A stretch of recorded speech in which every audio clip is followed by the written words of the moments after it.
Hello दोस्तों, नमस्कार। आज 15 जून 2026 दिन सोमवार। आइए जान लेते हैं बिहार की टॉप 25 बड़ी खबरों को।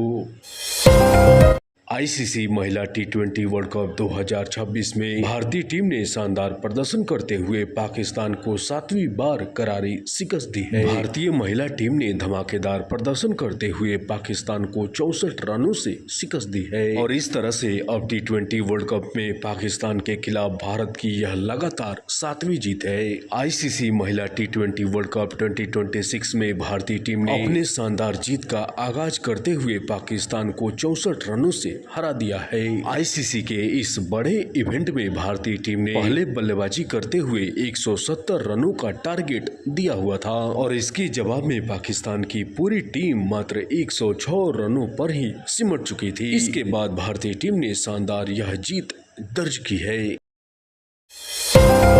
पश्चिम बंगाल में तृणमूल कांग्रेस के करारी हार के बाद उठे सियासी उठापटक के बाद अब करीब 28 सांसदों में से 20 बागी सांसद नेशनल सिटीजन्स पार्टी यानी एनसीपीआई में विलय करेंगे और इसे लेकर तृणमूल कांग्रेस के 20 सांसदों ने लोकसभा स्पीकर ओम बिरला को पत्र सौंपने के बाद इसका ऐलान किया है। तृणमूल कांग्रेस के 22 बागी सांसदों ने कहा है कि हम प्रधानमंत्री नरेंद्र मोदी के नेतृत्व में एनडीए के साथ काम करेंगे। इसके अलावा तृणमूल कांग्रेस के बागी सांसदों ने लोकसभा स्पीकर से संसद में अलग बैठने की जगह देने की मांग की है। दरअसल nationalist citizens party of India यानी एनसीपीआई त्रिपुरा की एक रजिस्टर्ड लेकिन गैर मान्यता प्राप्त राजनीतिक पार्टी है।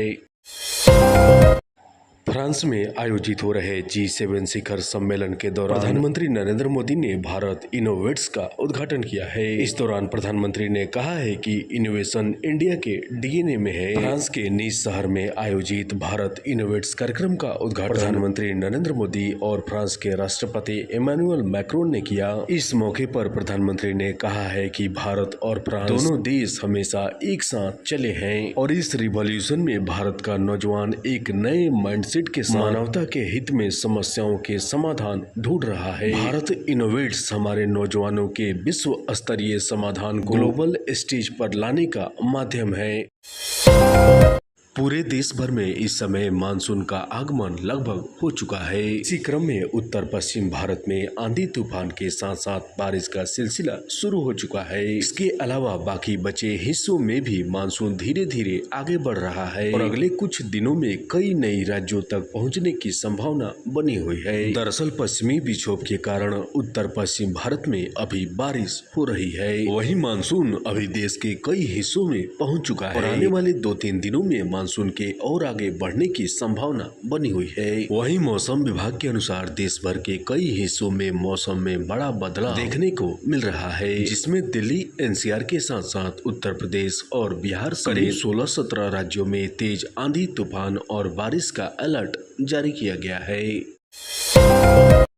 देश भर के सराफा बाजार में सोने और चांदी की कीमतों में काफी गिरावट देखने को मिल रही है। इसी क्रम में 31 दिसंबर 2025 को सोने के दाम 1.33 लाख रुपए थे, जो 29 जनवरी को बढ़कर 1.76 लाख रुपए पहुंच चुका था। वहीं इन दोनों की तुलना करें तो अब तक सोने के दाम में 31,000 रुपए की गिरावट हो चुकी है। सोने के साथ साथ चांदी की कीमतों में भी 1.53 लाख रुपए की सस्ती देखी जा रही है और इस तरह से अब सोने की कीमत गिरकर 1,47,000 रुपए प्रति 10 ग्राम के पार पहुंच गई है। सोने के साथ साथ भारतीय सराफा बाजार में चांदी की कीमतें 2,42,000 रुपए प्रति किलोग्राम के पार पहुंच चुकी है।